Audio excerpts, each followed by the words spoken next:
What's up, guys? We made it to Bali. I am so excited to be here after 3 flights, a PCR test, a visa, fit to fly test, a whole bunch of hurdles to get over here. But I'm so excited to be here, and I'm going to be breaking down how exactly I got to Bali despite all of the restrictions, lockdown, everything. I'm going to break down the costs, and I'm going to tell you guys what it's like to be here in Bali, what has changed. But before we get into that, make sure you comment, you like, you subscribe. It's free to join this channel. It's free to support, you know. But yeah, let's get into it.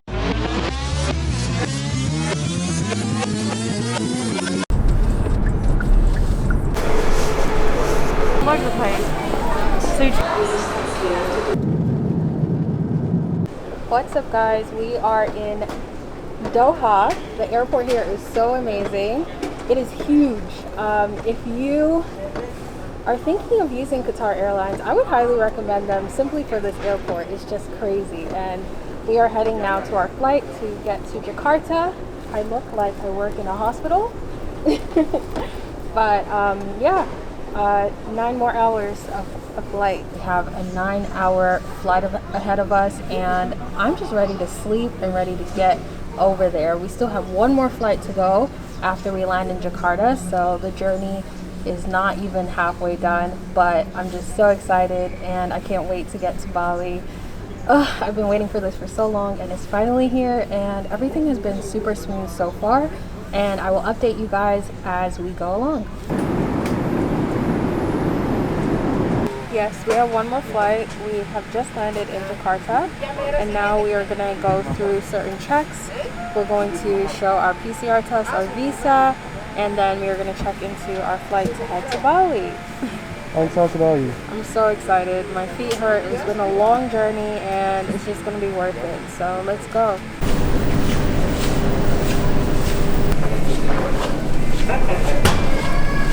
Alright guys, so we just got through our first check here in Jakarta. We filled out our COVID forms, we presented our PCR test, and we also got our temperatures checked and our heart rate checked. So now we're going to go through our second check here, and then we're going to try to get on our domestic flight to Bali. So guys, honestly, this airport has been really super efficient from the moment we've landed. Everything has just been super organized, and I'm really proud of Indonesia compared to places like England, where they really haven't taken a lot of measures. Guys, so I just want to shout out how efficient the Indonesian airport is. So you can actually request the elevator by simply just pressing that pedal, and then the elevator comes, which is super cool.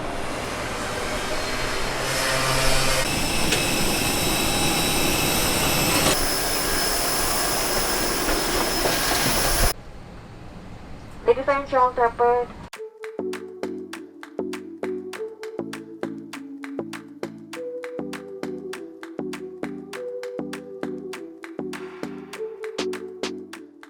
I'm gonna do a quick room tour, and then we're gonna have a chat. So let's go.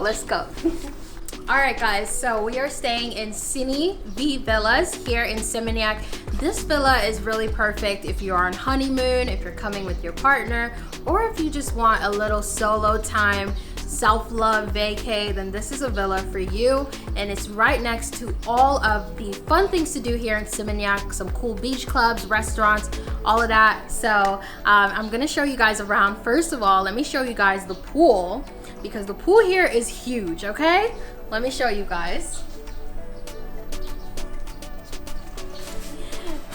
And they have this little beach bed, sun bed, so you can just lay out, you can relax a little bit, which is really nice. And you can just chill here and read a book. So let me show you guys the inside of the villa. So my favorite thing about this villa has to be the bathroom, the indoor-outdoor bathroom. You can see the toilet, and then on the other side, you can see the shower. And it feels so amazing to be in the shower and just looking at these plants while you're showering, which is really cool. I'm loving it. I love this style of villa.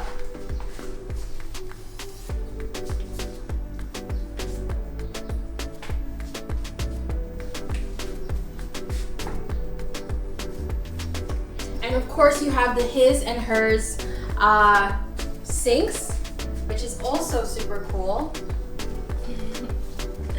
And then, last but not the least, you have the bedroom, and the bed is huge, guys.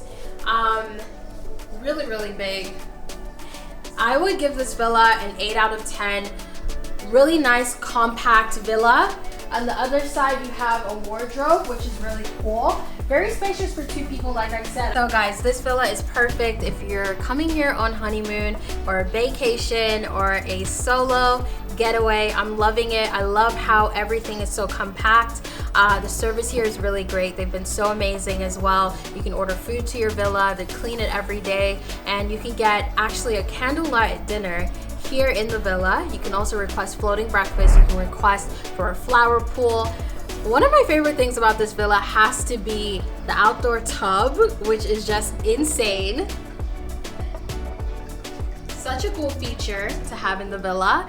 And yeah, I mean, quick room tour, and now we're gonna get into how I got here, and I'm gonna give you guys all the specs on what it's like in Bali right now. So guys, I hope you enjoyed that villa tour. We're actually in another villa right now, and I will do a villa tour for you guys because this is where we're gonna be staying for a while, and I'm gonna do a villa tour for you guys in my next video, so stay tuned for that. And I will also be breaking down how to live in Bali, how to move to Bali, the cost of living, and all of that jazz, so stay tuned for that. But right now, I wanted to get into what it's like being here in Bali now with the pandemic, how I got over here from England, because England is currently in lockdown, and Bali and Indonesia has actually been in lockdown since March, and they haven't let any foreigners into the country since March. There has been little to no tourism except for domestic tourism, but there is a way for you guys to get over here. And so I want to break that down for you guys, let you guys know the costs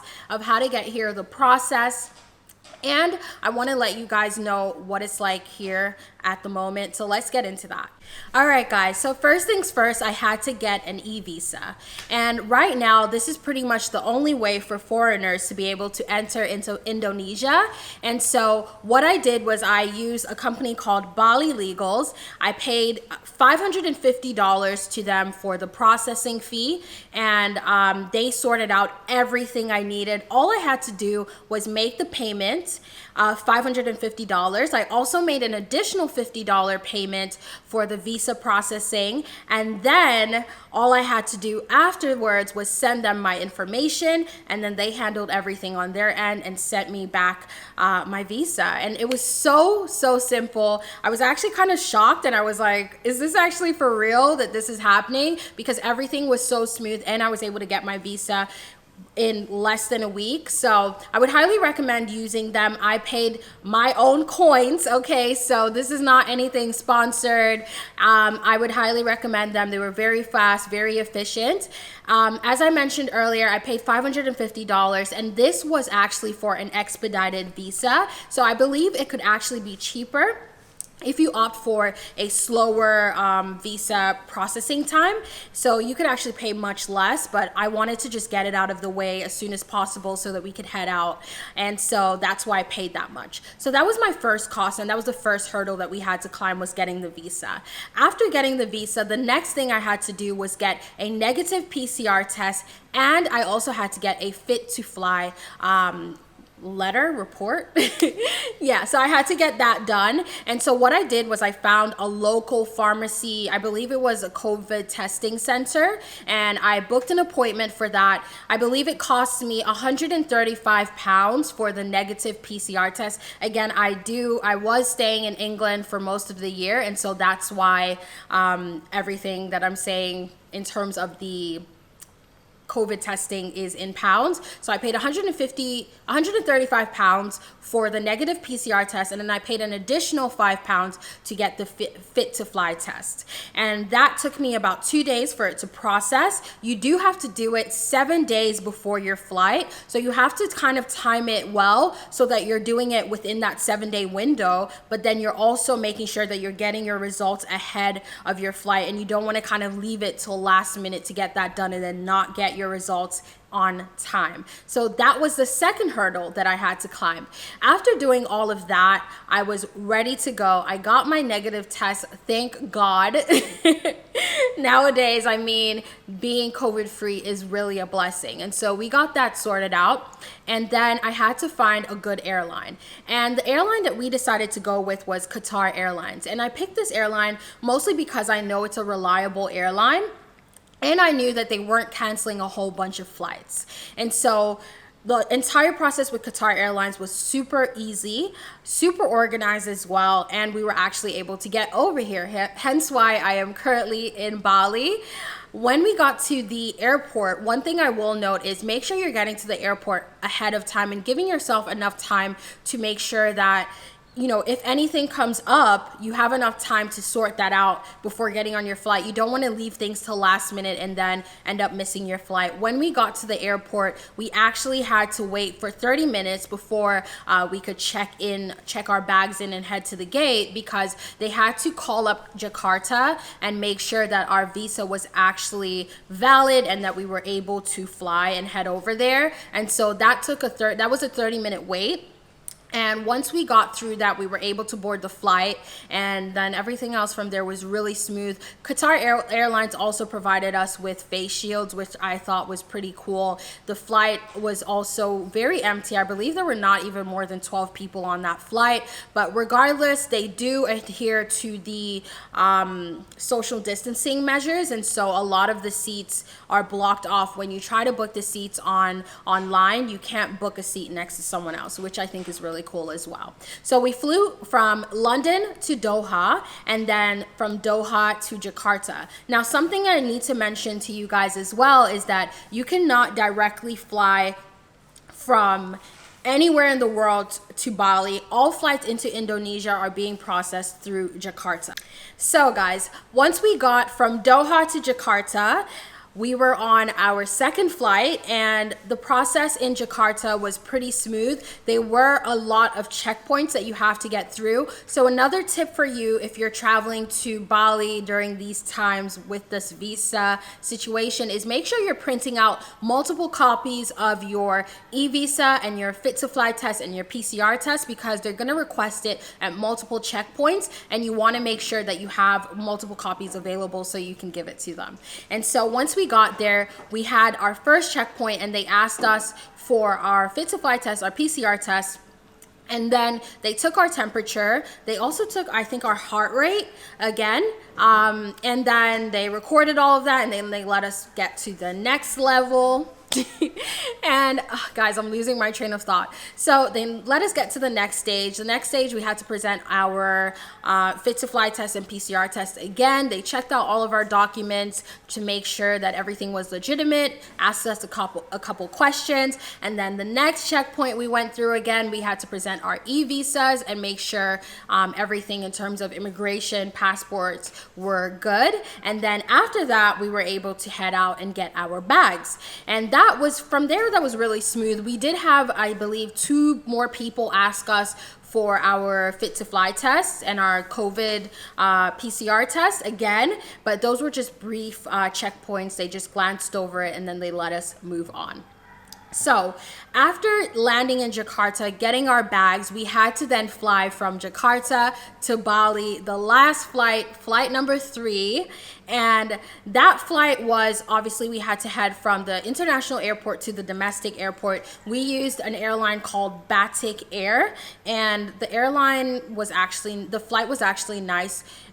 We did have our first flight canceled, and they tried to move us to 5 p.m. when we were not having it, but they ended up being able to reschedule us for an earlier flight. So we took that earlier flight, and we arrived in Bali at about, I believe it was like 4 p.m., which was really nice to get here while it was still sunny outside. And once we arrived at the domestic airport, they did ask us for our app. There was an app that they have. It's called the eHack app. And make sure that you download this before you get to Bali, because if you don't have data, it's kind of difficult to download it last minute. So you need to have the app downloaded on your phone. They're going to ask you to fill out something on the app so that they can track where you've been. And once we filled that out, it was a quick form on the app stating where we had come from, where we're going to be staying, and we did that. And then once we filled that out, we were able to move on and get our bags. So that was the last little hurdle that we had before getting our bags and heading to our villa, and hence why I'm here. I'm super happy, guys. It was so worth it. Everything has just been so beautiful, and everything that I needed after such a crazy year and months of not being able to be here in Bali, not being able to see my villa. As you know, guys, I'm currently building a property here in Bali, and if you haven't watched that video, definitely make sure to check out my Bali house update video. And I actually have more house updates, investing videos coming soon. If you guys want to know more about what it's like to purchase property, build here in Bali and just internationally, then I'm going to do some videos on that. I'm also going to be doing some videos on the cost of living here in Bali, day in the lives and all of that. And also comment below and let me know what other videos you want to see of Bali, life in Bali and all that jazz.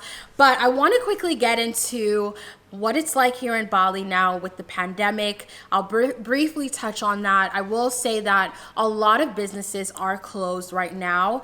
You know, Bali runs on tourism. I believe 80% of the income that generates from Bali is based on tourism. And so a lot of people have lost their jobs, and it's been incredibly difficult for a lot of Balinese locals here. A lot of people have been trying to do odd jobs just to make ends meet. And so it's just been really sad to see a lot of the stores, a lot of the restaurants are closed. It feels very empty. I was so shocked by how little traffic there was on our way back from the airport to the villa. And that was really shocking because it's always busy. You always feel that hustle and bustle as you're coming from the airport, but we didn't feel that this time, which was kind of sad. And of course, I own a company that is in the tourism industry as well, and we were hit really hard, but we did try to make sure that we supported the locals that work with us as much as possible. And so we made sure to send food, money, resources for all of our workers here in Bali, just to make sure that they're able to take care of their families. And so I'm actually really proud of that, and it's nice to be back and see their faces, give them hugs, and just hang out for the month and spend Christmas with everyone, spend Christmas with my Bali family. So I'm gonna show you guys a little bit more of my life here and all the people that make my little Bali family. So if you're interested, stay tuned for that. I'm not gonna ramble on too much. I actually got some people saying I talk too much in some of my other videos, so I'm gonna cut the cameras. I'm gonna cut the cameras here, and I'll see you guys in my next one. Thank you guys so much for watching. Make sure you comment, you like, you subscribe. See you guys very soon, guys. Bye.